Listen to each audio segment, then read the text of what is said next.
Bonjour et bienvenue à Momentum en ligne. Merci pour votre fidélité. Semaine après semaine, cela nous encourage énormément. Aujourd'hui, notre pasteur Patrice Martorano nous rappelle qu'il n'y a pas de conquête sans impasse. Peut-être vivez-vous une impasse dans votre vie professionnelle, dans votre vie de famille ou dans vos finances. Restez à l'écoute, ce message est fait pour vous.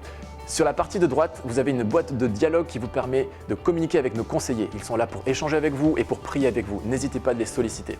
Vous voulez partager cette vidéo ? Un petit bouton en haut, un petit bouton en bas, n'hésitez pas. Votre famille et vos amis vous en seront reconnaissants. Vous avez la possibilité de participer financièrement à Momentum en ligne. Pour cela, c'est très simple. Connectez-vous à notre site internet églisemomentum.com et allez dans la rubrique Donner. Merci par avance pour votre générosité. On se retrouve tout de suite après. À tout à l'heure.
Dis-le à ton voisin, on va chanter fort pour le Seigneur.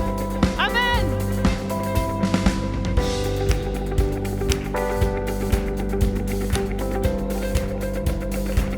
On y va ensemble? L'Éternel est mon berger,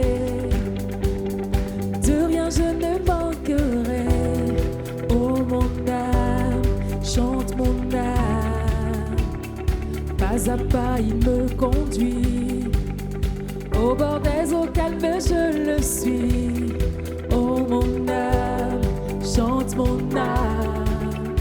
Oui, toujours le bonheur et la grâce m'accompagneront devant sa face. Dans sa présence, tellement de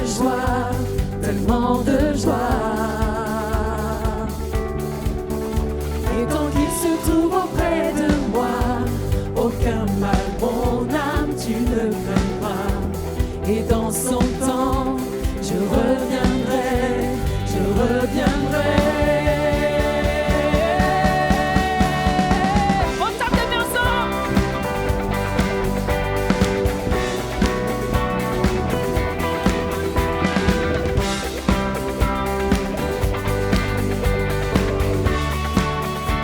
Et si je traverse, Et si je traverse encore la vallée de l'ombre de la mort, oh mon âme, chante mon âme, puisqu'il m'aime le premier, non rien ne pourra me séparer de son amour, de son amour. déclare-le. Lui toujours le bonheur et la grâce m'accompagneront devant sa face, dans sa présence, tellement de joie, tellement de joie. Et tant qu'il se trouve auprès de moi, aucun mal, mon âme, tu ne craindras. Et dans son temps, je reviendrai, je reviendrai. Oh Yahweh, Yahweh, Yahweh, tu fais briller sur moi ton soleil. Yahweh, Yahweh, ta lumière chasse au loin des ténèbres. Yahweh, Yahweh, ta parole éclaire mon sentier. Yahweh, Yahweh, Yahweh. Bientôt il viendra me chercher, et dans sa maison j'habiterai. Oh mon âme, chante mon âme, sans cesse jusqu'à son retour. déclare-le. Mon âme chante son amour tous les jours, tous les jours. À vous. Oui, toujours le bonheur et la grâce.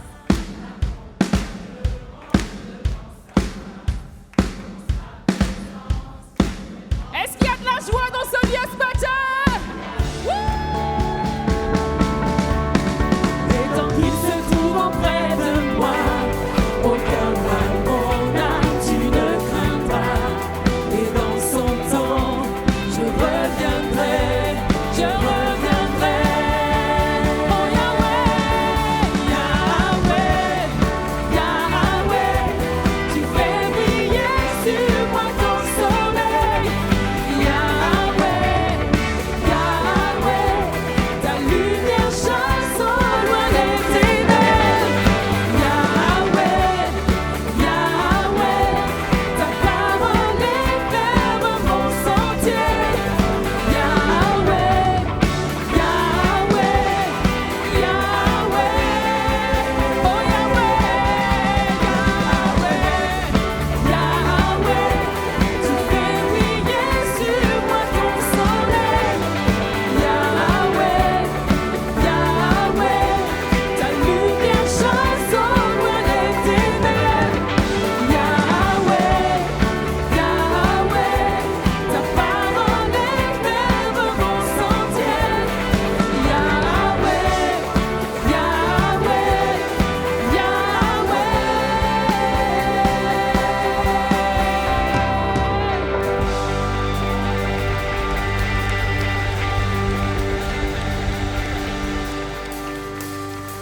On déclare ensemble ce matin, tu as triomphé Seigneur.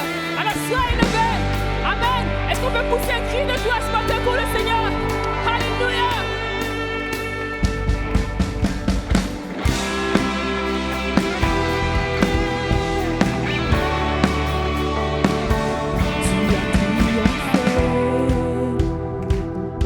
Nous sommes sauvés, la mort a perdu, tu l'as vaincu. Nous levons nos voix pour te célébrer, chanter.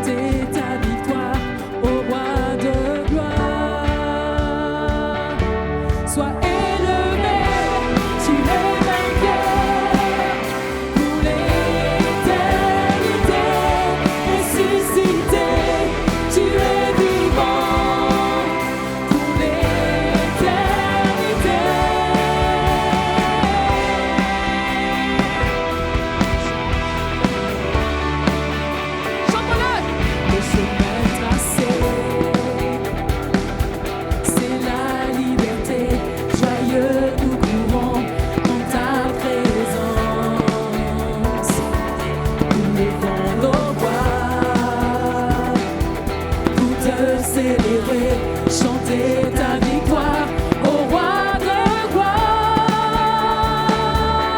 Sois élevé, tu es vainqueur pour l'éternité. Ressuscité, tu es vivant pour l'éternité. Sois élevé, tu es vainqueur pour l'éternité. Ressuscité, tu es vivant pour l'éternité. Autant de personnes.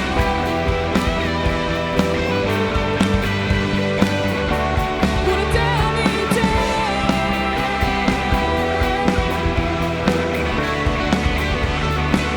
Déclare. Tout est accompli. Jésus a tout payé pour toi. Et moi, oui, c'est bien fini. Jésus a triomphé pour toi. Et moi, tout est accompli. Jésus a tout payé pour toi. Et moi, oui, c'est bien fini. Jésus a triomphé pour toi et moi. Alors chante-le. Sois élevé, tu es vainqueur pour l'éternité. Ressuscité, tu es vivant pour l'éternité. Sois élevé, tu es vainqueur pour l'éternité. Ressuscité, tu es vivant pour l'éternité. Sois élevé, tu es vainqueur pour l'éternité. Ressuscité, tu es vivant pour l'éternité. Sois élevé, tu es vainqueur pour l'éternité. Ressuscité, tu es vivant pour l'éternité. Alléluia. Attends-le, il est vivant. Il est merveilleux. Alléluia.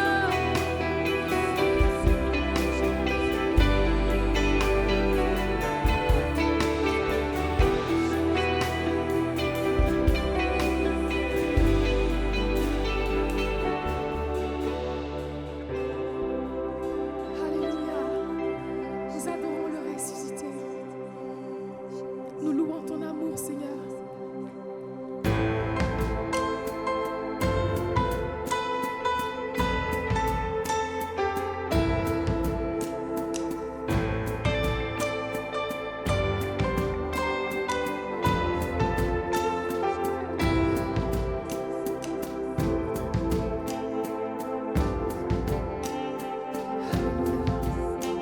Chantons ensemble avant mes premiers mots. Avant mes premiers mots, tu me connaissais déjà. Oui, tu es si bon envers moi. Avant mon premier souffle, tu mis ta vie en moi.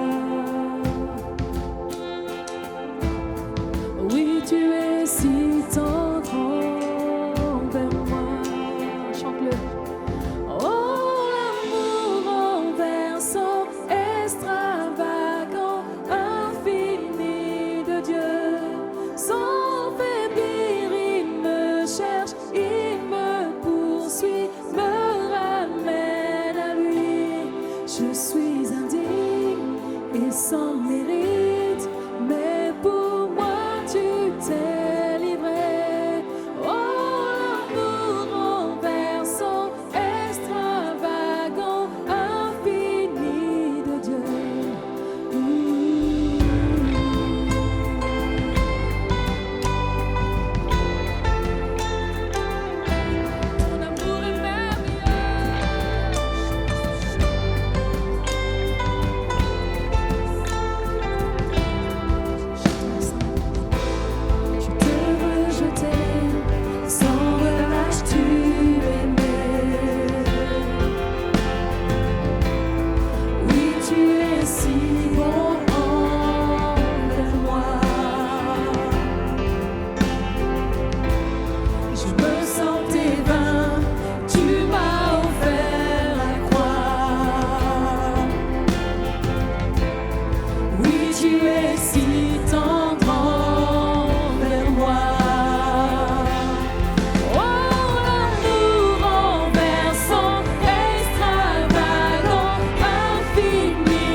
peut résister, ni mensonge tenir, sans fin tu me cherches.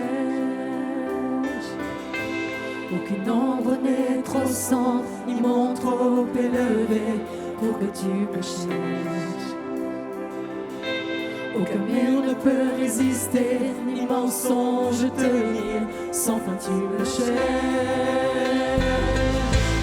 Aucune ombre n'est trop sombre, ni monde trop élevé, pour que tu me cherches. Aucun mur ne peut résister, ni mensonge tenir, sans fin tu me cherches. Aucune ombre n'est trop sombre, ni monde trop élevé, pour que tu me cherches. Aucun mur ne peut résister, ni mensonge tenir, sans fin tu me cherches.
Ces paroles.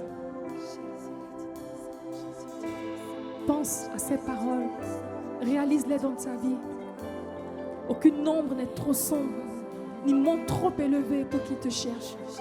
Aucun mur ne peut résister et aucun mensonge ne peut tenir. Il te cherche. Amen. Jésus t'aime. Quel amour extravagant. On va déclarer ces paroles avec foi, de tout notre cœur. Chantons-les. Aucune ombre n'est trop sombre, ni monde trop élevé, pour que tu me cherches. Aucun mur ne peut résister, ni mensonge tenir, sans fin tu me cherches. Aucune ombre n'est trop sombre, ni monde trop élevé, pour que tu me cherches. Aucun mur ne peut résister, ni mensonge tenir, sans fin tu me cherches. Déclare-le, aucune ombre. Aucune ombre n'est trop sombre, ni monde trop élevé, pour que tu me cherches. Aucun mur ne peut résister, ni mensonge tenir, sans fin tu me cherches. Déclare-le. Aucune ombre n'est trop sombre, ni monde trop élevé, pour que tu me cherches. Aucun mur ne peut résister, ni mensonge tenir, sans fin tu me cherches. Déclare-le. Aucune ombre n'est trop sombre, ni monde trop élevé, pour que tu me cherches. Aucun mur ne peut résister, ni mensonge tenir, sans fin tu me cherches. Oh, l'amour, l'amour,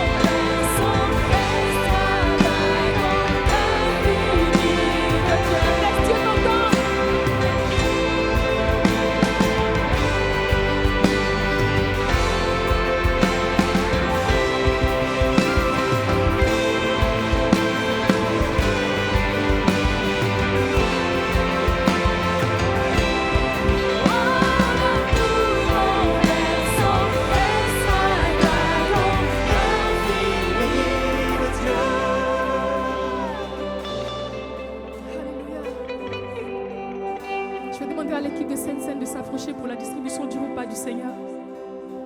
On puisse garder les éléments en main pour les prendre ensemble. À la fin du chant, comme une famille. Amen. Nous allons chanter ensemble la victoire de Jésus. Nous allons déclarer ces paroles comme une prière, comme une déclaration. Amen. Homme de douleur, fils de Dieu, trahi par les siens, le fardeau de notre péché sur Jésus fut posé. Déclare-le. C'est lui qu'on a méprisé, faussement accusé, blessé, meurtri et humilié, d'épines couronné.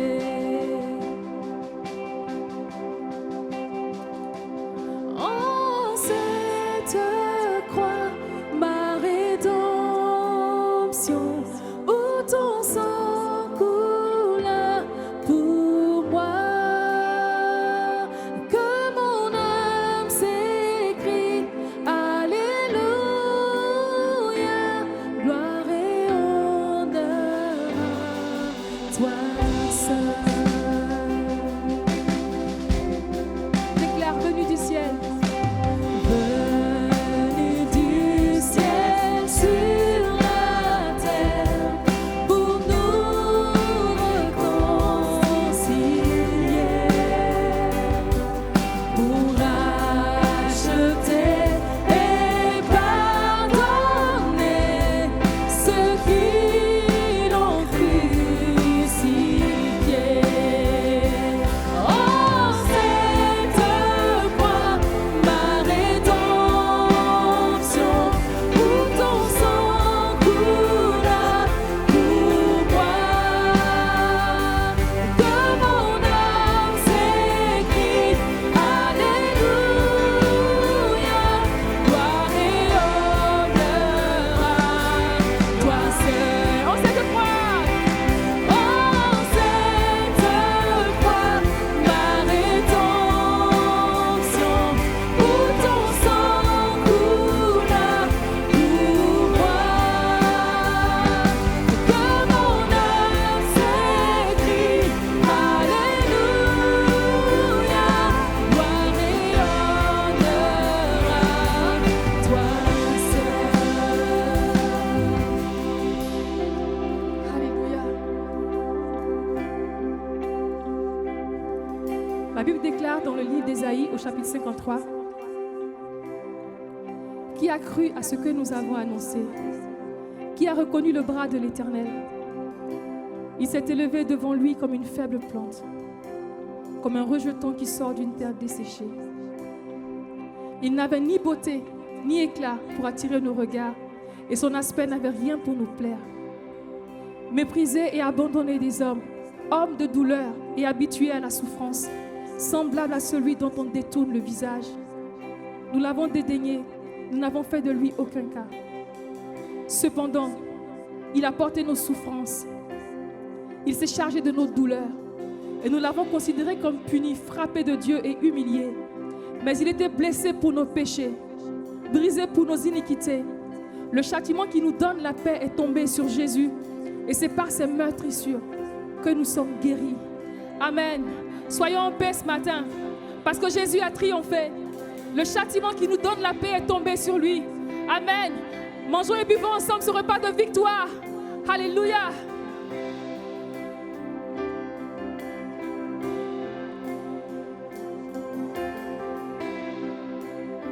Faites passer les coupelles sur les côtés pour faciliter le ramassage et qu'on puisse rester dans cette attitude de contemplation, d'adoration et de reconnaissance à notre Dieu. Nous allons déclarer avec foi, ma dette est payée. Amen. La dette est payée. Il n'y a plus rien à faire. Jésus a tout accompli. La dette est payée. Est-ce qu'on peut l'acclamer ce matin? Alléluia. Ma dette est payée, elle est effacée par le sang précieux que Christ a versé. Le péché vaincu, son emprise n'est plus. Il m'a libéré pour l'éternité. Déclare. Ma dette est payée, elle est effacée par le sang précieux que Christ a versé. Le péché vaincu, son emprise n'est plus. Il m'a libéré. Déclare-le. Ma dette est payée. Ma dette est payée, elle est effacée par le sang précieux que Christ a versé. Le péché vaincu, son emprise n'est plus. Il m'a libéré pour l'éternité. Oh, c'était moi, ma rédemption, où ton sang coula pour moi.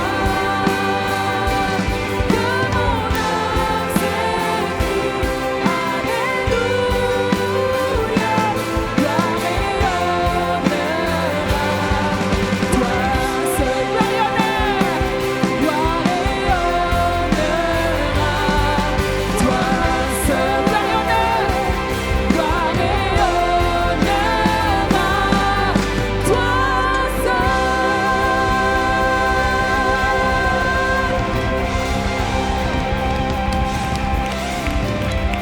Plus de bruit pour le roi des rois.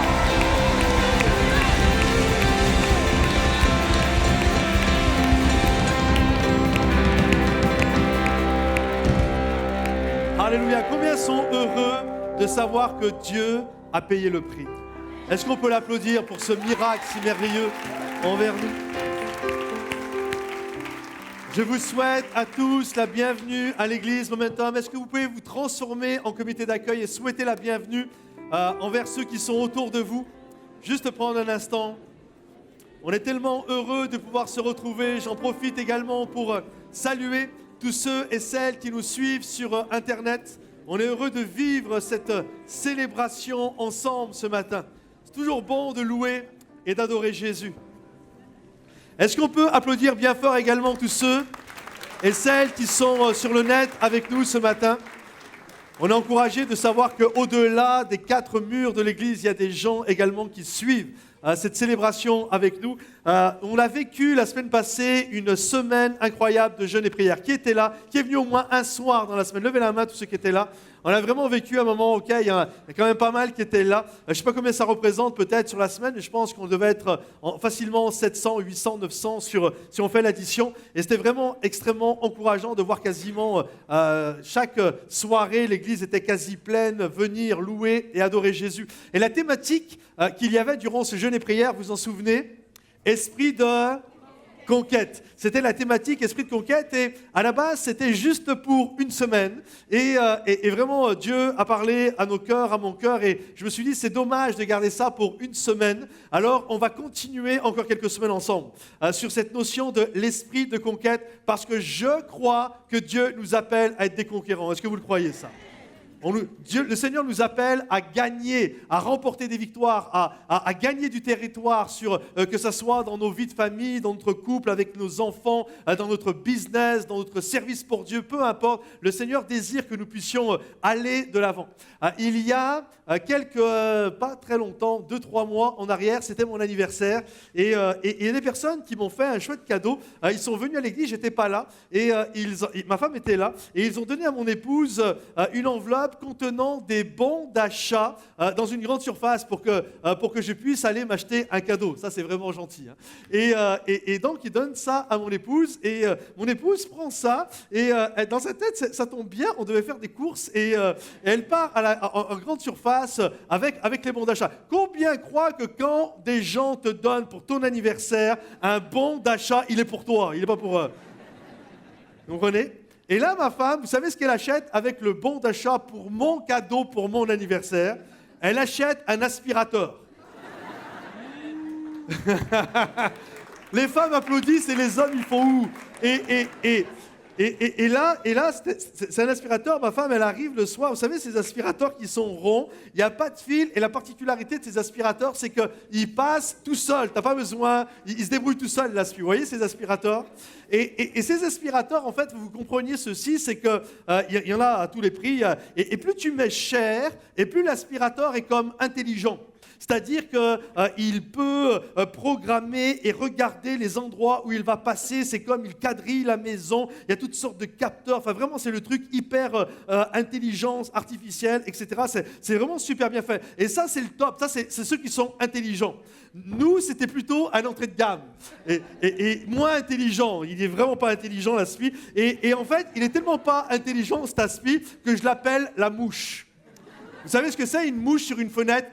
Elle veut passer comme ça. Et elle voit qu'elle peut passer à travers, mais elle n'a pas compris qu'il y avait une vitre, vous voyez? Et l'Aspi que j'ai, c'est pour ça que je l'appelle la mouche, parce qu'il est pareil. À la maison, la dernière fois, j'ai regardé chronomètre. Hein, j'ai pris le temps. Et pendant 10 minutes, il est resté bloqué dans un endroit. C'était comme la mouche, il essaye, tu vois, comme ça, et il partait, hop, il revenait, et il n'arrivait pas à aller là où c'est qu'il y a toute la grande surface, et j'ai dû l'aider. Avec les pieds, j'ai fait ça, j'ai fait comme ça, et d'un seul coup, waouh, il a pu aller là-bas. Et quand je regardais et quand je pensais à l'aspirateur, à ma mouche, quand je regardais comme ça, je me dis, finalement, parfois, c'est ce qu'on vit.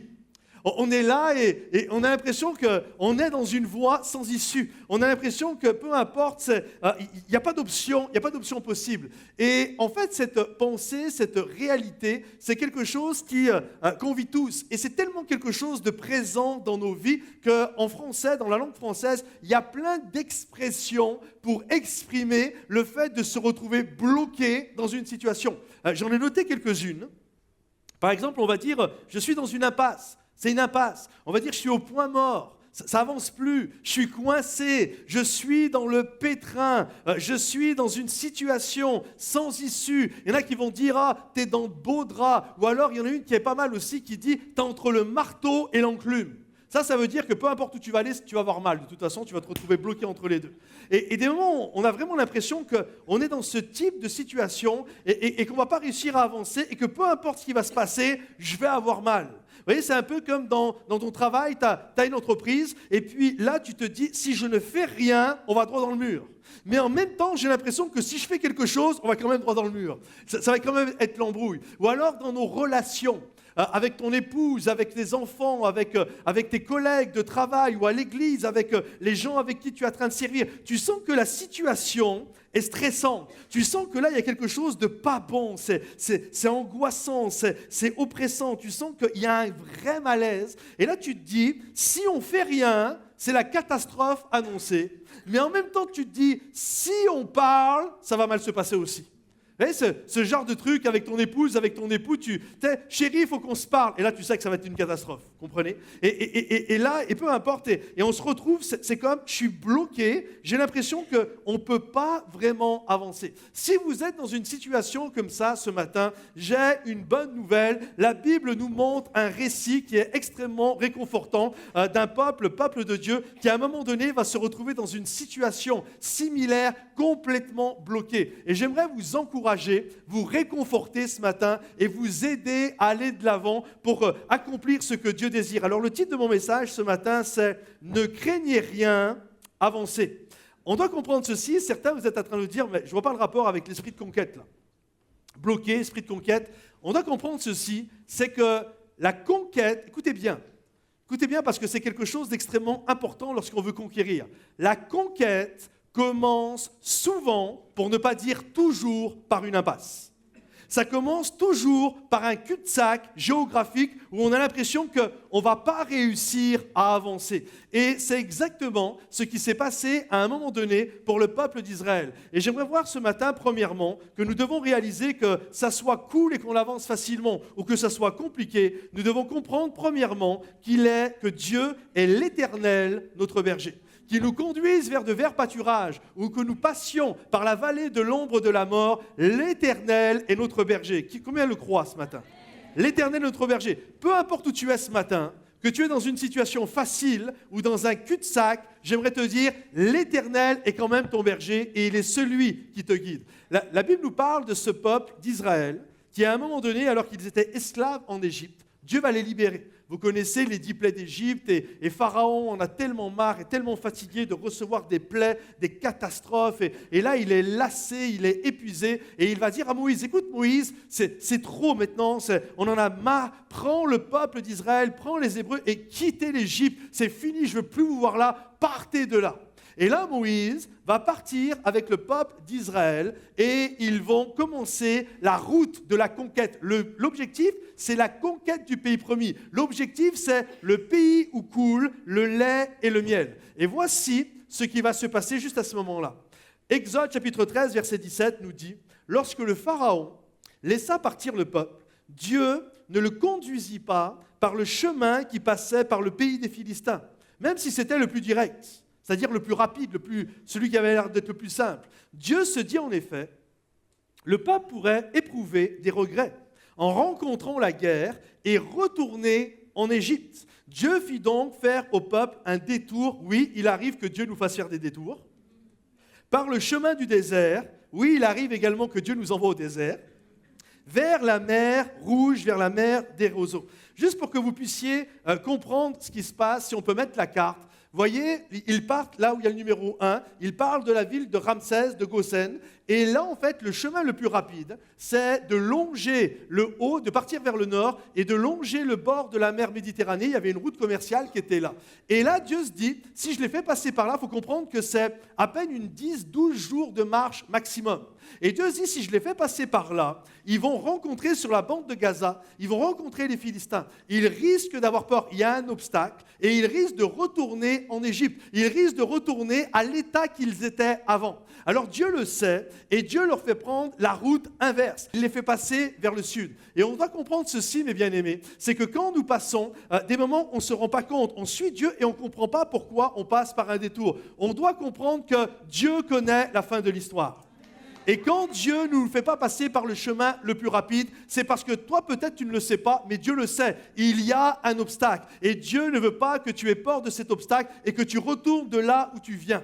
Là, il y avait les Philistins. Imaginez, ça peut être exactement pareil pour notre vie. On est là, on a prié, puis le Seigneur nous a dit, postule dans cette entreprise, et puis c'est là que je vais te faire grandir, et puis tu vas gravir les échelons, et un jour tu seras en haut de la tour, avec les têtes pensantes, avec les dirigeants, avec les leaders, et un jour tu auras ton bureau, avec ta plaque, le nom inscrit dessus, avec une vue imprenable, 360 degrés sur toute la ville, etc.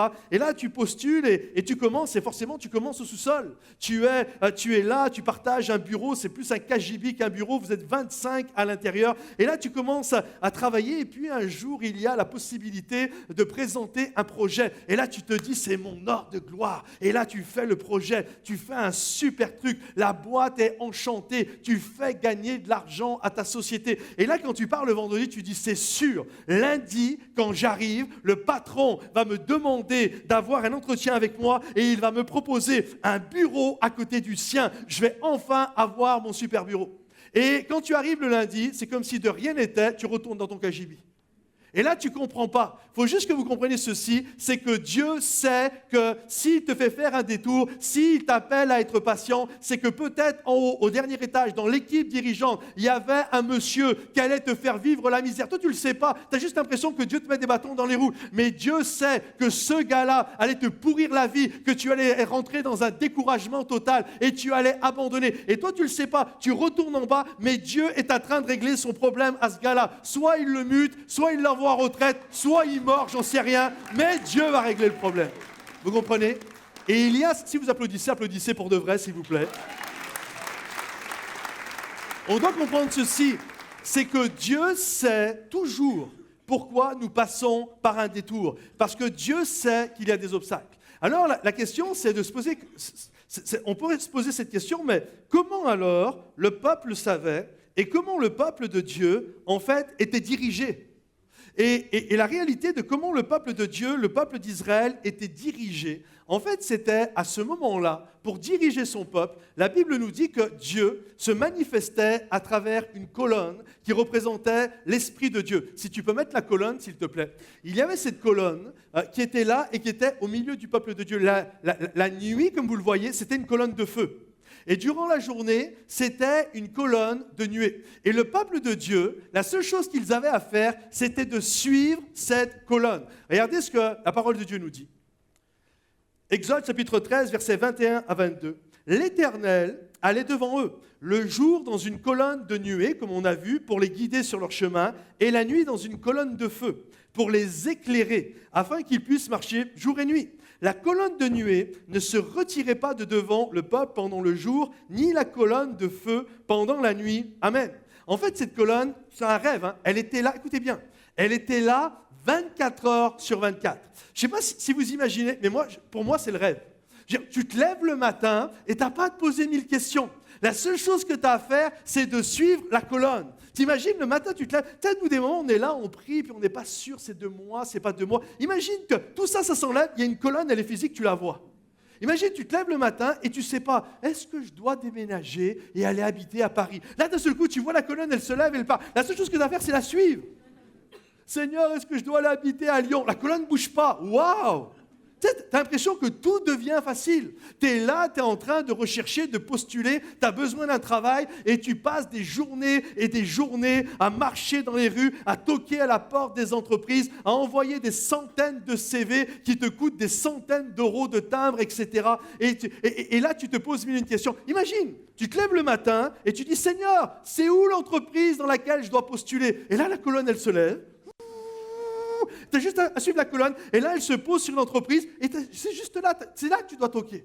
Tu te dis, mais c'est cool, c'est tellement bien ça. Imagine, tu te lèves un matin, et puis tu es amoureux d'une fille, et puis tu es là, c'est elle, c'est pas elle, Seigneur, et puis là, c'est mes émotions, je sais pas, etc. Imagine, tout ça, c'est terminé. Seigneur, c'est elle. Là, tu vois la colonne de feu qui se lève et qui commence. Toi, tu suis la colonne. Waouh, la colonne arrive vers la maison de ma bien-aimée.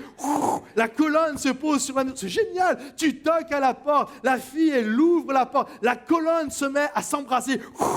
Les yeux de la fille commencent à brûler. Les anges chantent. Alléluia. Waouh. Si un jour ça t'arrive, va acheter une bague. C'est de Dieu, c'est sûr que c'est bon là. Tu te dis, ça devient cool, quoi. La seule chose que j'ai à faire, c'est à suivre une colonne. Tu as toujours de la poisse quand tu achètes une voiture. Tu achètes toujours la voiture qui a 1000 problèmes. Là, tu arrives, il y a un parc auto, il y a des centaines de voitures. Seigneur, c'est laquelle voiture que je dois acheter ? La colonne, elle se lève, elle se pose sur la voiture. Wow. On est l'église Momentum, on veut implanter des églises. C'est où, Seigneur, qu'on doit implanter ? C'est où, dans quelle ville, dans quel quartier, dans quel endroit ? Imagine. Là, tu as juste à suivre la colonne. Tu suis la colonne se pose sur une ville, mieux, elle se pose sur la salle que tu dois louer. Waouh, j'achète, je veux ça, moi, vous comprenez ? Peut-être tu te dis, ça devient simple la vie. Et nous, dans nos têtes, si ça pouvait être comme ça, c'est sûr qu'on ne se retrouverait plus dans des situations d'impasse. C'est sûr que si, comme le peuple d'Israël, je pouvais juste suivre une colonne, mes problèmes seraient terminés. J'aurais la bonne épouse, j'aurais le bon travail, j'aurais le bon ministère, j'aurais la bonne voiture, j'aurais la bonne maison. Ça serait génial si les choses pouvaient se passer ainsi. Hein. C'est ce qu'on pense. Hein. Or, la réalité, c'est que parfois, deuxièmement, on doit comprendre que Dieu nous conduit également, à travers son esprit, dans des endroits qui sont inconfortables. Deuxièmement, et pourtant suivre Dieu, c'est aussi se retrouver dans des situations inconfortables. Regardez ce que la Bible dit. Dieu fit donc faire au peuple un détour par le chemin du désert vers la mer Rouge. Si tu peux remettre la carte, s'il te plaît. En fait, on s'aperçoit qu'ils étaient là, au numéro 1, Ramsès, Gozan, l'endroit d'où ils étaient. Et au lieu de les faire partir vers le chemin le plus court, le plus simple, il va les amener vers la route du sud et ils vont se retrouver vers le numéro 3 et ils vont se retrouver enclavés dans un endroit conduit par Dieu. Ils vont se retrouver dans un endroit qui est un cul-de-sac géographique, qui s'appelle Baal-Tséphon. Ils vont se retrouver dans cet endroit-là, et là, ça va vraiment être inconfortable. Pourquoi ? Parce que devant eux, c'est l'Est. Il y a l'Est devant eux, et là, à l'Est, il y a la mer Rouge. Il y a un océan qui les empêche de partir à la conquête du pays promis. Au nord, il y a une ville égyptienne qui est une vraie forteresse. Au sud, c'est le désert égyptien, le désert de Mitzraïm. Et derrière eux, à l'ouest, c'est de là où ils viennent, de là où ils étaient esclaves. Ils ne le savent pas encore. Mais en plus, Pharaon va regretter de les avoir libérés et il va repartir avec sa cavalerie. Il va partir à leur recherche pour les ramener captifs. Et là, il les amène vraiment dans un endroit, un vrai cul-de-sac géographique. Et là, tu te dis, mais moi, je pensais que suivre Dieu, je pensais que obéir à Dieu, obéir au Saint-Esprit, forcément, tout allait devenir simple. Mais il arrive, mes bien-aimés, et c'est ça, la conquête commence souvent par une impasse. Il arrive que Dieu nous amène dans un vrai cul-de-sac géographique. Il nous amène entre le marteau et l'enclume. Il nous amène au nord, sud, est, ouest. Il n'y a pas d'échappatoire, il n'y a pas de plan B, il n'y a pas qu'est-ce qui va se passer, où est-ce qu'on va aller. J'ai noté ceci, le peuple s'engouffre dans un cul-de-sac sur l'ordre de Dieu. C'est Dieu qui les a amenés là.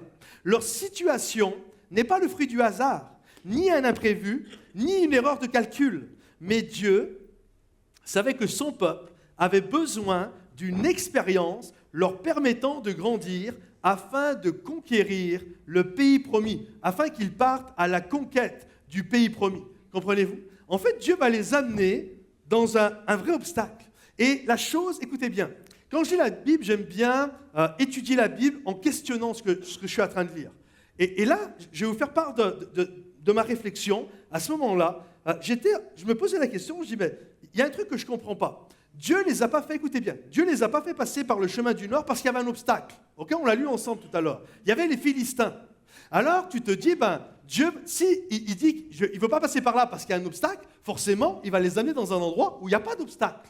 Or, écoutez bien, en fait, il les amène dans un endroit où l'obstacle n'est pas pareil. Il est juste 10 fois plus élevé.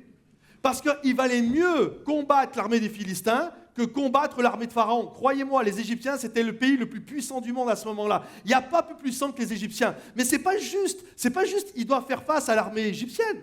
Ils ont en plus l'océan, ils ne peuvent pas y aller, il y a le désert qui est là. En fait, c'est juste 10 fois plus compliqué.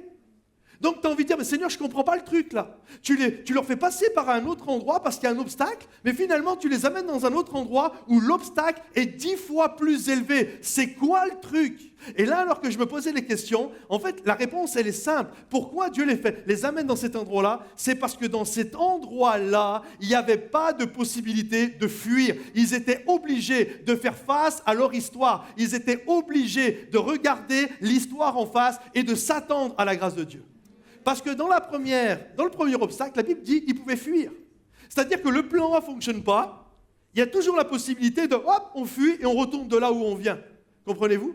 Alors que dans la deuxième route, il n'y a pas de plan B. Il n'y a pas de plan B. Il n'y a pas je vais au nord, au sud, à l'est et à l'ouest. Tous les coins sont bouchés. Comprenez-vous ? Et souvent, Dieu nous amène dans un endroit extrêmement inconfortable parce que Dieu sait que s'il y avait parfois la possibilité de fuir, on fuirait. Mais là, Dieu nous amène à un endroit où on ne peut même pas fuir de ce qui est en train de se passer. Je me souviens avec mon épouse, lorsque nous sommes partis au Canada faire notre école biblique, on est parti au Canada, on avait à peine 3 000 € et il fallait acheter nos billets d'avion et il y avait juste moi et Estelle, mon épouse et Estelle, et on était tous les trois, et juste achète tes billets d'avion, il nous restait peut-être 2-3 mois pour vivre.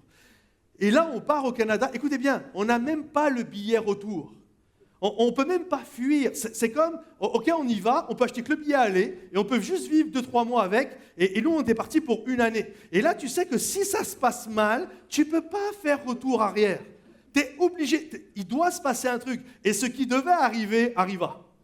Au bout de 3 mois, plus d'argent. Et je me souviens, je suis dans ma chambre, je pleure, Seigneur, c'est quoi? Je t'ai obéi et je ne comprends pas. Et maintenant je me retrouve dans la galère et j'ai une épouse et j'ai un petit bébé. Et comment ça va se passer? Et comment ça va arriver? Et vous savez, j'étais en train de prier et à un moment donné, la présence de Dieu est venue saturer mon cœur. L'atmosphère dans la chambre a commencé à changer. Physiquement, les choses n'avaient pas changé. Mon compte en banque ne s'était pas garni. Mais mon cœur s'est rempli de foi parce que je crois que Dieu nous amène à des endroits. Il nous bloque au nord, au sud, à l'est et à l'ouest afin que nous puissions lever nos regards. Quand tout est bloqué autour de nous, on est obligé de lever les yeux. D'où me viendra le secours? D'où me viendra le secours? Je lève les yeux vers les montagnes. Pourquoi je lève les yeux vers... Pourquoi David dit je lève les yeux vers les montagnes? Parce qu'en fait, la réalité, il regarde au nord, au sud, à l'est, à l'ouest. Tout est bloqué. La seule issue, c'est le ciel. D'où me viendra le secours? Je lève les yeux vers les montagnes. Le secours me viendra de l'Éternel qui a fait les cieux et la terre. Durant le jour, il ne permettra pas que le soleil te frappe, ni la lune durant la nuit. Il est l'ombre de ta main droite. L'Éternel gardera ton départ et ton arrivée dès maintenant et à jamais, et que tous ceux qui le croient applaudissent le roi des rois. Peu importe, il n'y a pas de plan B. On doit faire face à notre histoire et on avance avec la grâce de Dieu. Et quand tout est bloqué, c'est pas pour rien que tout est bloqué. Dieu les a amenés à un endroit où il a tout bloqué autour d'eux afin que... Et c'est comme ça que commence la conquête. La conquête commence quand je commence à regarder au ciel. Tant que je peux commencer à regarder des choses terrestres, je ne suis pas en mode conquérant du royaume de Dieu. Pourquoi? Parce que le royaume de Dieu, c'est avant tout un royaume de foi. Et un conquérant du royaume de Dieu doit être un conquérant de la foi. Or, la foi est une ferme assurance, des choses qu'on espère. Et donc, je lève les yeux vers les montagnes, je lève les yeux vers Dieu, et c'est quand je commence à regarder au ciel que je commence à devenir un conquérant du royaume de Dieu. Alors, peu importe si tout est bloqué autour de moi, je lève les yeux au ciel et je sais que mon Dieu ne m'abandonnera pas. Mon père et ma mère peuvent m'abandonner, mais Dieu ne m'abandonnera jamais. Il me garde dès maintenant et à jamais. Il est l'ombre de ma main droite. Il est celui qui marche à mes côtés. Il a fait la promesse qu'il serait toujours avec moi. Et vous avez le droit de dire Amen et d'applaudir le roi des rois. La conquête commence toujours par une impasse. Et cette impasse va nous amener à développer notre foi. C'est pourquoi, troisièmement et dernièrement, ne craignez rien et avancez. Ne craignez rien et avancez. Lorsque le peuple se retrouve bloqué, ils ne le savent pas encore. Pour eux, ils sont bloqués au niveau du nord, ils sont bloqués au niveau de l'est, ils sont bloqués au niveau du sud. Mais dans leur tête encore, ils peuvent faire demi-tour. Et là, alors peut-être ils ont commencé à le songer, quelques-uns d'entre eux, ils commencent à regarder à l'ouest, et là, de là où ils viennent, et là, d'un seul coup, ils voient de la fumée. Ils commencent à entendre du bruit.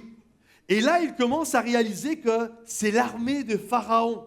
Et eux, Pharaon vient pour récupérer sa main-d'œuvre. Le peuple de Dieu, c'était la main-d'œuvre de Pharaon. Et eux, mais eux ne le comprennent pas. Eux, dans leur tête, il vient nous tuer. Il vient nous détruire. Et ils commencent à rentrer en panique. Et là, d'un seul coup, les quatre coins commencent à être bloqués. Et un instant, mettez-vous à leur place. OK ? Essayez de comprendre la condition météorologique qui prend place. La Bible nous dit que la colonne de feu s'est levée et elle s'est mise derrière le peuple, afin de faire une muraille entre l'armée de Pharaon et le peuple de Dieu. Et là, donc, tu as le peuple qui est coincé, il y a la muraille de feu, vous imaginez, c'est un truc impressionnant, une muraille, derrière la muraille, il y a des soldats, ils sont en train d'hurler, ok ? Et là, ils sont bloqués de toutes parts, et la Bible nous dit que pour ouvrir la mer Rouge en deux, Dieu envoie le vent. Et un vent fort va se lever. Nous, on lit ça, c'est cool, assis sur notre fauteuil au coin de la cheminée. C'est super sympa à lire. Mettez-vous un instant à leur place. Ouragan, le vent qui souffle, les flots de la mer Rouge qui grondent, l'armée de Pharaon derrière, le feu qui est là. C'est quand même un tableau qui est spécial quand même. Et là, ils sont certainement dans un stress, dans une inquiétude hallucinante. Et voilà que Moïse les voit parce qu'ils sont tous en train de médire. Ils sont tous en train de mal parler. Ouais, c'est quoi cette histoire? Et puis, Ouais, on nous a parlé de la conquête du pays promis, on nous a parlé de lait et de miel. La réalité, regarde, on se retrouve dans un cul-de-sac, on se retrouve dans une histoire qui est catastrophique. Et là, ils vont commencer à s'apprendre à Moïse. Moïse, tu nous as conduits n'importe où, c'est n'importe quoi d'abord ton histoire. Et ils vont même lui dire, il n'y avait pas des tombeaux en Égypte que tu nous fais sortir pour nous faire mourir ici. Et ils commencent vraiment à être mal, à mal parler, à douter de Dieu, à douter du serviteur, à douter de tout ce qui pouvait prendre place. Et là, Moïse va leur parler. Et regardez ce que Moïse va dire, c'est quand même assez magnifique, assez incroyable. Moïse va leur dire ceci, ne craignez rien, restez en place. Je vais le dire de manière personnelle, ok? Ne crains rien ce matin, reste en place, tout va bien. Regarde ton voisin et dis-lui, tout va bien. Vas-y, dis-lui à ton voisin, tout va bien, tout va bien. Reste en place, reste tranquille. Tout va bien. Et regarde la délivrance que Dieu va t'accorder en ce jour. Car les Égyptiens, derrière le mot égyptien, met ce qui t'angoisse, te pourchasse et te stresse, que tu vois aujourd'hui, tu ne le verras plus jamais. L'Éternel va combattre pour toi, mais toi, en l'attendant, garde le silence. Je demandais aux musiciens s'ils peuvent revenir. Écoutez ce que Moïse fait, c'est assez incroyable. En fait, Moïse donne le conseil inverse de ce qu'on fait tous quand on est pris de panique. Quand on est pris de panique, qu'est-ce qui se passe? Quand on est pris de panique, en fait, on a peur, ok, on est d'accord avec ça, on a peur, on a envie de fuir, on lutte avec toutes sortes de trucs qui sont autour de nous et on en parle à tout le monde. Ouais, tu sais pas ce que je vis, et puis je vis ça, nanana. On trouve des gens parce qu'on essaie de trouver des solutions. Comprenez-vous? Ce que Moïse va dire, c'est l'inverse. Parce que Moïse sait comment on fonctionne. Moïse va dire, au lieu d'avoir peur, de paniquer, de fuir, de lutter avec toutes sortes de trucs et de ne pas arrêter de parler, Moïse dit l'inverse. Ne crains pas, n'aie pas peur. Reste en place et regarde Dieu. Arrête de lutter dans toutes sortes de... Regarde Dieu qui va agir pour toi et garde le silence. Fais confiance à Dieu. Est-ce que ça, c'est pas un bon conseil, s'il vous plaît? Est-ce qu'on peut l'applaudir, ce conseil? Maintenant, ce qui est hallucinant, ce qui est magnifique, est-ce que ça vous arrive déjà de lire votre Bible et de rire? Ça vous est déjà arrivé? Moi, des moments où je lis la Bible et je dis là, Seigneur, c'est trop. C'est trop fort. Des moments où je lis et je rigole tout seul. Et là, je dois vous avouer que déjà le conseil de Moïse, il est costaud quand même. Hein? Quand tu réalises ce qu'ils sont en train de vivre, tu dis, c'est quand même costaud, tu vois. Les gars, la barrière de feu, les soldats, Pharaon, la cavalerie, la mer Rouge, le vent, ça souffle de partout. Et là, Moïse leur dit, mais ne craignez pas, restez en place, etc. Il faut le prendre déjà, le conseil. Ok? Et c'est comme si ça ne suffisait pas. Dieu vient et il met une couche supplémentaire. Regardez ce que Dieu va dire. Moi, ça m'a fait rire. Regardez ce que le Seigneur va leur dire. L'Éternel dit à Moïse, pourquoi ces cris? Parle aux enfants d'Israël et qu'ils marchent. Ça, c'est magnifique. Ils sont bloqués, il y a la mer Rouge devant eux. Mais pourquoi ils ont peur? Allez, qu'ils marchent. Je crois que c'est vraiment ce que Dieu attend de nous. On est là et on se retrouve dans ce cul-de-sac. On se retrouve dans cette impasse. On se retrouve entre le marteau et l'enclume. On se retrouve dans ce blocage. Et là, on se débat et on a peur et on est dans l'inquiétude. Et Dieu vient et dit, mais pourquoi ces cris? Lève-toi et marche. Mets-toi en ordre et va de l'avant. La Bible nous dit, ils se sont levés, ils se sont mis prêts à la marche. Et là, le miracle a eu lieu. Moïse a mis son bâton devant la mer Rouge et la mer s'est ouverte. J'aimerais te dire, quelle que soit la chose que tu vis ce matin, va de l'avant, mets-toi en marche, parce que l'océan d'impossibilité qui est devant toi n'est pas un océan, ce n'est pas synonyme de ton cimetière, mais c'est synonyme du lieu du miraculeux. C'est là où Dieu va agir, c'est là où Dieu va faire un chemin dans ton désert. Comprenez-vous? Peu importe ce que tu vis. On est là, l'entreprise, elle va mal, etc. Et puis comme si ça ne suffisait pas, ma voiture tombe en panne. Et là, j'ai une note hallucinante et j'ai même pas l'argent pour payer la réparation de ma voiture. Dieu dit, c'est pas grave, marche ou prends le bus ou fais un truc, mais va de l'avant. Je ne comprends pas, Seigneur, je suis amoureux de cette fille, je suis amoureux de ce gars. Et là, il aime quelqu'un d'autre, elle aime quelqu'un d'autre, c'est fini, j'en ai marre, j'y crois plus. Non, Dieu dit, arrête, mets-toi en marche et va de l'avant, parce que j'ai prévu quelqu'un pour ta vie. J'en ai marre du boulot dans lequel je suis, mon patron, il n'est pas gentil. mes collègues, ils me font voir de toutes les couleurs, j'en ai marre, je vais démissionner. Le Seigneur te dit, non, mets-toi en marche, ne crains rien, reste en place et regarde Dieu qui va agir pour toi. La seule chose que Dieu t'appelle à être, c'est être un bon témoin, c'est être une personne qui va continuer et qui va aller de l'avant. Va de l'avant, ne crains rien. Quand tu es cerné de droite, de gauche, devant, derrière, nord, sud, est, ouest, lève les yeux vers les montagnes. Le secours va venir d'en haut. Parce que mon Dieu est capable de faire un chemin dans le désert.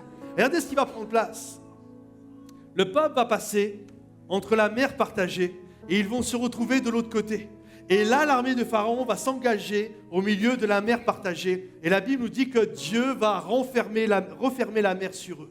Parce que le désir de Dieu, le désir que l'Éternel avait, c'était pas juste que Israël quitte, mais garde l'angoisse de dire « Oh, un jour les Égyptiens vont venir nous rechercher. Pharaon, il n'est pas gentil. » Non, ce que Dieu voulait, c'était les délivrer à jamais de ces gens-là. Comprenez-vous? Et ils passent de l'autre côté, et quand ils arrivent de l'autre côté, regardez ce qui va prendre place. C'est comme le plan de Dieu a fonctionné. Il est dit, les mêmes qui, quelques heures auparavant, arrêtez pas de mal parler. Arrêtez pas d'être dans l'incrédulité. Regardez les mêmes, quelques heures après. Regardez ce qui est dit. Le peuple révérait l'Éternel et il eut confiance en l'Éternel et son serviteur Moïse. Amen. Pourquoi Dieu les a amenés à une impasse? C'est parce que Dieu voulait leur apprendre la foi. Faites-moi confiance, les amis. Et pour faire confiance à Dieu, il les a amenés dans un endroit où si Dieu n'intervenait pas, il n'y avait pas de solution. Et Dieu est intervenu. Et ça a fonctionné. La Bible nous dit que quand ils sont arrivés de l'autre côté, ils ont eu confiance en Dieu. Ce que Dieu veut nous amener à vivre, c'est d'avoir confiance en lui. Avant la conquête du pays promis, Dieu t'amène dans une impasse afin de développer ta foi, afin de t'amener à regarder au ciel et le Seigneur va agir. L'océan d'impossibilité qui est devant toi n'est pas un cimetière, c'est le lieu de ton miracle. Et que tous ceux qui le croient disent Amen et applaudissent le roi Dieu. Vendredi, je prêchais ce message et Ravon m'a écrit, vous savez, la jeune femme qui conduit souvent la louange, elle me dit, c'est incroyable ce que tu prêchais, c'est vraiment ce que j'ai vécu cette dernière année. Au mois de l'été qui est arrivé, son époux, c'est des Gabonais, et son époux, elle, ça fait un moment qu'elle était en France, et lui est arrivé, regroupement familial, et là, d'un seul coup, patatrac, tout terminé, même si c'est des jeunes mariés, il doit repartir au Gabon, ça n'a pas fonctionné. Et là, elle me dit, mon mari part. Et ce n'est pas juste ça, elle perd son job, elle perd ses finances. Je ne sais pas si vous imaginez l'impasse. C'est comme d'un seul coup, partout où tu regardes, tu perds ton mari, tu perds ta source de revenus, tu perds ton job, c'est comme tout est en train de partir. Et là, elle me dit, on s'est mis à prier, il n'y avait pas d'autre solution que ça. Il n'y avait pas d'autre solution que Dieu qui intervient. Elle dit, dans les semaines qui sont arrivées, alors que normalement, pour que mon mari puisse revenir, pour que je puisse retrouver un job, tout ça, ça peut prendre des mois, voire des années. Elle dit, en l'espace de peu de temps, j'ai retrouvé un job, j'ai bien gagné ma vie, et mon mari, ça aurait dû prendre plus d'un an. En l'espace de 2 mois, il a eu les papiers du regroupement familial, il est revenu en France. J'aimerais te dire, l'océan d'impossibilité qui est devant toi n'est pas ton cimetière, c'est le lieu de ton miracle, et que tous ceux qui le croient applaudissent le roi des rois. Alors peu importe là où tu en es aujourd'hui, peu importe qu'au nord, au sud, à l'est et à l'ouest, ça soit bloqué. La chose que nous sommes appelés à faire ce matin, c'est lever nos regards. C'est regarder au ciel, c'est regarder à Dieu, parce que Dieu nous a fait une promesse. Je te garderai à jamais, je garderai ton départ et je garderai ton arrivée. Et est-ce qu'on peut applaudir bien fort le roi des rois, s'il vous plaît? Est-ce qu'on peut se lever à notre place? Levons-nous tous là, tous ensemble. J'aimerais juste un instant qu'on puisse courber nos cœurs, nos yeux, fermer nos yeux et tendre nos mains vers Dieu. Et j'aimerais prier pour vous. Seigneur mon Dieu, je te prie pour toutes les personnes qui sont là ce matin et qui connaissent une impossibilité, qui connaissent des complications et des difficultés. Je prie pour eux ce matin, alors que les têtes sont courbées, que les yeux sont fermés. J'aimerais faire un appel ce matin. Si ce matin tu es dans ce lieu ou si tu nous regardes sur Internet et que tu as besoin de la prière ce matin, tu as besoin alors que tu es dans une impasse et que tu as besoin ce matin que la situation se débloque, tu as besoin ce matin qu'une mer s'ouvre devant toi, tu as besoin ce matin que Dieu fasse un chemin dans ton désert, juste là où tu es, lève la main à ta place, j'aimerais prier pour toi. Lève la main à ta place, il y a plein de mains qui se lèvent partout à travers ce lieu. Encore d'autres mains. Je vais vous inviter à quitter vos rangs. Venez sur le devant. Approchez-vous sur le devant.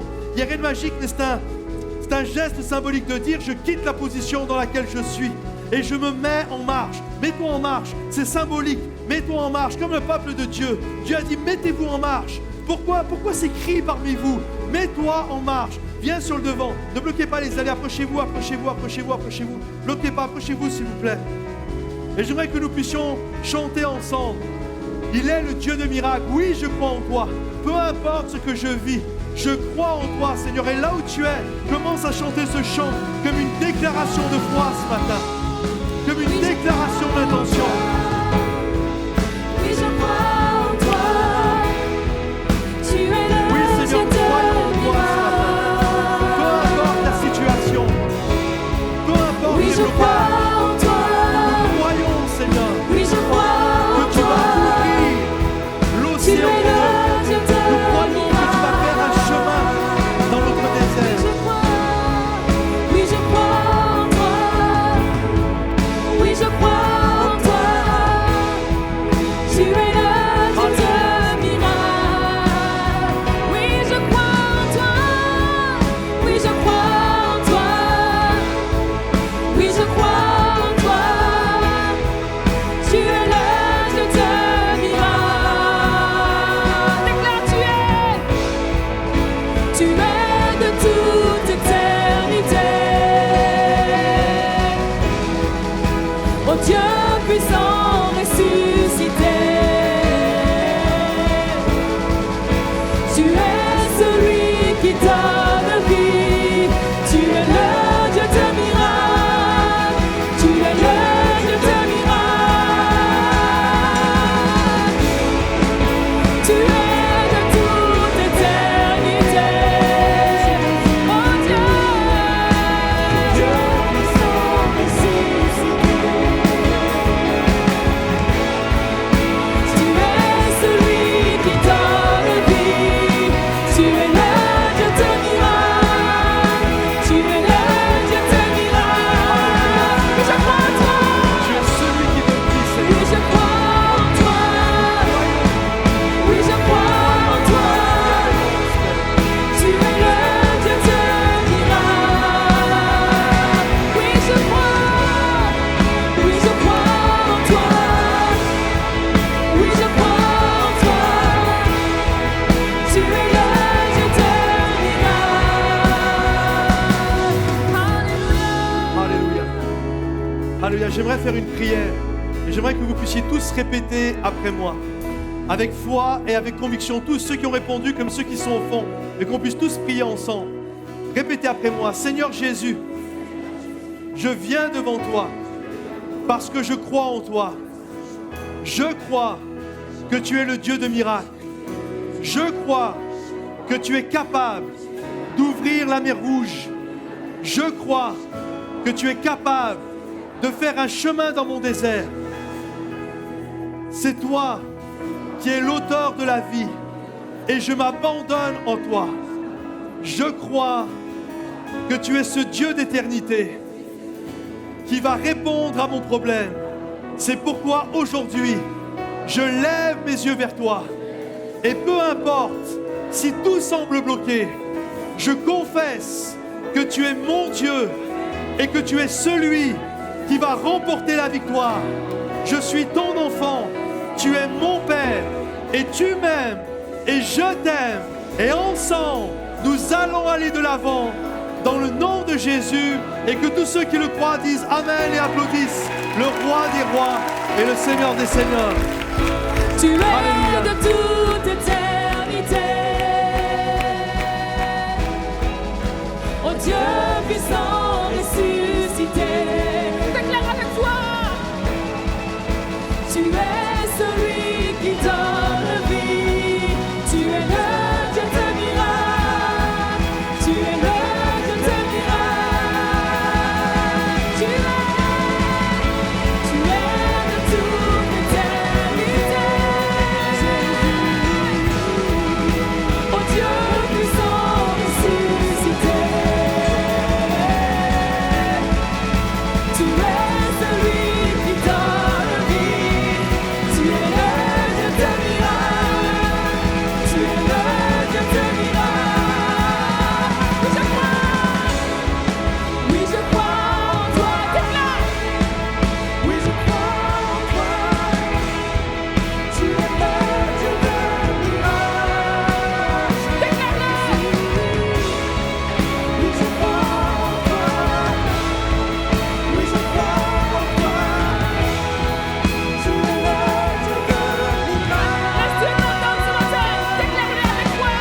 Regarde ton voisin et dis-lui, ne crains rien, avance. Ne crains rien, avance. Je vous invite à reprendre vos places. Peu importe la situation actuelle, ce n'est pas ta destination finale. Peu importe si tu te retrouves bloqué à un endroit, ce n'est pas ta destination finale. Amen. Est-ce qu'on peut applaudir encore bien fort le roi des rois? Et j'invite Greg à me rejoindre pour les annonces. Que le Seigneur vous bénisse et à la semaine prochaine. Merci. Est-ce qu'on pourrait remercier Pasteur Patrice pour ce message? Ce message qui nous booste en ce début d'année, après cette semaine de jeûne et prière extraordinaire. Un message comme ça vient nous encourager et nous percuter. Merci beaucoup. J'ai quelques annonces. Je vais commencer par les annonces de la semaine qui arrive. La première concerne jeudi 7 février, la réunion des aînés qui aura lieu à 14h30 dans l'auditorium en dessous. Vendredi 8 février à 20h. Moi j'ai 20h, mais il me semblait que... Voilà, alors c'est 19h ou 20h? C'est à partir de 19h. Voilà, donc 19h. No limites pour les lycéens. Donc si tu es lycéen, c'est pour toi. Viens à l'auditorium 1, c'est juste en dessous. Vous êtes là depuis quelques temps et vous n'avez jamais participé à la réunion Vision. Peut-être que ça fait même un petit peu plus longtemps que vous êtes là et vous n'avez jamais participé à cette réunion. Eh bien, c'est l'occasion de vous inscrire au kiosque info et on va vous expliquer la vision de l'Église. Pourquoi nous fonctionnons de cette manière, pourquoi nous faisons telle chose et que nous ne faisons pas telle chose. Et peut-être que vous aussi, vous avez des questions et vous allez pouvoir les poser lors de cette réunion Vision. Donc, c'est le 10 février à 11h30. Et là, vous vous inscrivez au kiosque info qui est juste en bas de l'escalier sur votre droite. Si vous avez des talents en tant que musicien ou chanteur, il y aura une audition le 16 février qui sera organisée. Et donc, on aura tout le loisir de vous écouter. Non, il y aura peut-être 2-3 personnes qui vous écouteront. Et donc, si c'est quelque chose qui vous tient à cœur, eh bien, allez vous inscrire au kiosque info. Nous avons la joie de vous annoncer qu'il y aura un service de baptême. Le week-end du 8 et 10 mars, il y aura un service de baptême. Et si c'est quelque chose qui vous tient à cœur, en tout cas que vous avez donné votre vie à Christ, vous vous posez des questions, il y a des tas de choses qui turlupinent à l'intérieur de vous, eh bien il y aura une réunion d'information qui sera organisée. Pour cela, il faut d'abord que vous vous inscriviez, là aussi au kiosque info, qui est juste en bas à droite. La semaine dernière, nous avons eu notre semaine de jeûne et prière. Et nous avons eu des témoignages extraordinaires de guérison, de baptême dans le Saint-Esprit, de personnes qui ont vécu des changements de vie. Et c'est peut-être votre cas. Et on aimerait avoir vos retours. Pour cela, vous avez une adresse mail sur laquelle vous pouvez nous écrire et vous nous partager votre expérience, ce que vous avez vécu, votre témoignage. Donc pour cela, il faut écrire, vous pouvez le noter à témoignage@eglisemomentum.com. Et on se fera une joie de pouvoir lire vos témoignages. La dernière annonce concerne le lundi de Pentecôte. Il y a un rassemblement des églises du CNEF. C'est interdénominationnel. Et on aura la joie de pouvoir se rassembler à la patinoire de Mériadec. La patinoire de Mériadec est modulable, entre 3000, 6000 et peut-être plus de places. Et on a besoin de sonder combien il y aura de personnes dans toutes les églises. On a besoin de savoir. Pour cela, il faudrait que vous puissiez, là aussi, vous inscrire au kiosque info. Il va y avoir beaucoup de monde au kiosque info aujourd'hui. Vous allez au kiosque info, et puis, c'est pas une inscription, mais simplement, vous dites que vous serez là. Et ça va nous aider à pouvoir savoir combien il y aura de personnes à peu près, donc sur ce lundi de Pâques. Voilà, donc, de Pentecôte, pardon. Merci. On va écouter un dernier chant, on va tous se lever ensemble pour le moment des offrandes. Je vous invite à chanter de tout votre cœur et puis je vous rejoins tout de suite après.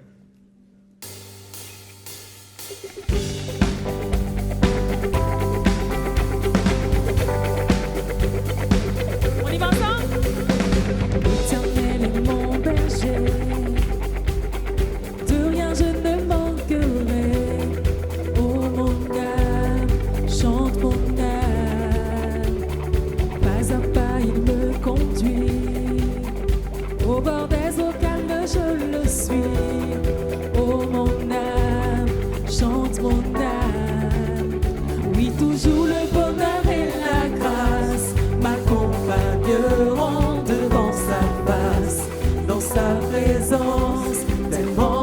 joie, tellement de joie. Et tant qu'il se trouve auprès de moi, aucun mal, mon âme, tu ne craindras. Et dans son temps, je reviendrai, je reviendrai. Et si je traverse, et si je traverse, et si je traverse encore la vallée de l'ombre de la mort, oh mon âme, chante mon âme.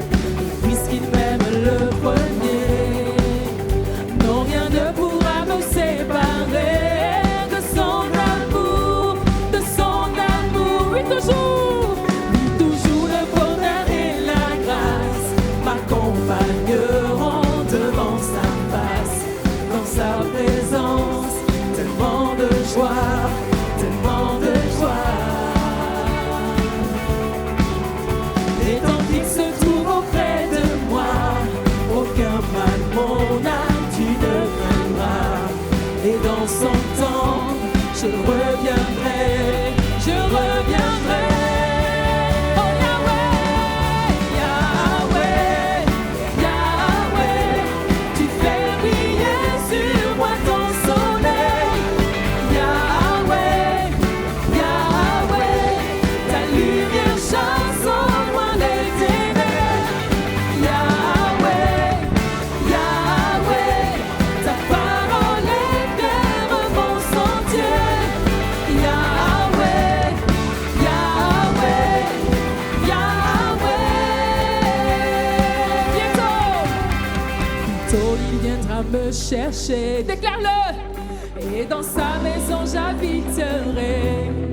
Oh mon âme, chante mon âme, sans cesse jusqu'à son retour. Mon âme chante son amour tous les jours, tous les jours. Déclare-le.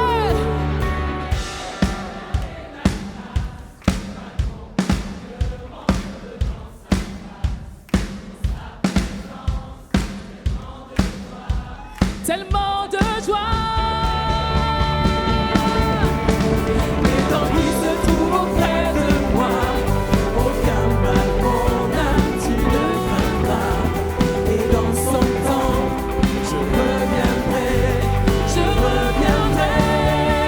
Oh Yahweh, Yahweh, Yahweh, tu fais briller sur moi ton soleil. Yahweh, Yahweh, ta lumière chasse au loin les ténèbres. Yahweh, Yahweh, ta parole éclaire mon sentier. Yahweh, Yahweh, Yahweh, oh Yahweh, Yahweh, tu fais briller sur moi ton soleil. Yahweh, Yahweh, ta lumière chasse au loin les ténèbres. Yahweh, Yahweh, ta parole éclaire mon sentier. Yahweh, Yahweh,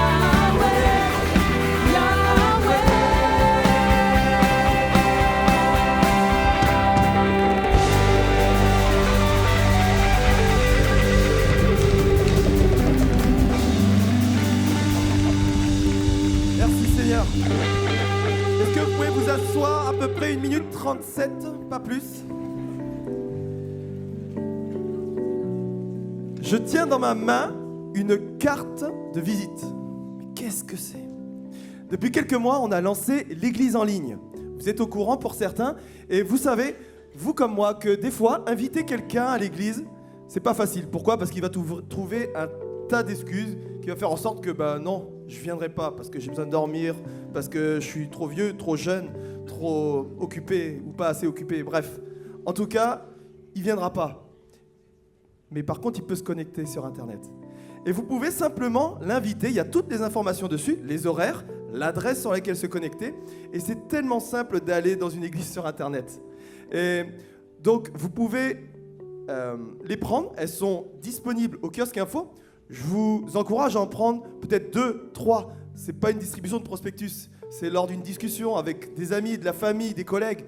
À ce moment-là, vous pouvez, tiens, je te partage une carte et puis vous le faites très simplement, très naturellement. Voilà. Donc prenez-en peut-être 2, 3, vous avez tout au kiosque info. Si vous êtes nouveau, que vous venez pour l'une des premières fois ou la première fois, nous aimerions vous faire un cadeau. C'est l'évangile.net. C'est l'évangile de Jean expliqué d'une manière très facile. Vous pourrez le lire avec beaucoup de joie, de plaisir et de simplicité. Nous pourrons vous l'offrir sur les parvis extérieurs, avant et arrière. Et puis, il y a une équipe qui se tient à votre disposition pour répondre à vos questions. De même, vous pourrez retrouver des ouvrages, livres, albums, CD ou autres à la librairie qui se trouve au fond. Si vous avez un besoin de prière, le message vous a parlé, vous vivez des moments difficiles, nous aimerions prier avec vous, vous soutenir dans ces moments-là. Et il y a une équipe qui va se tenir sur le devant et puis elle va prier avec vous. Donc à la fin du message, du culte, vous pourrez vous approcher et puis on priera avec vous. Voilà. Ne partez pas comme si vous étiez pressé, c'est pas vrai, on est dimanche. Alors on aimerait passer un moment avec vous autour d'un café, une boisson chaude, chocolat, on a même des sirops, oui, des sirops. Donc vous pourrez les boire sur l'extérieur, à l'avant et à l'arrière. Merci à tous, soyez bénis et un bon dimanche. Au revoir.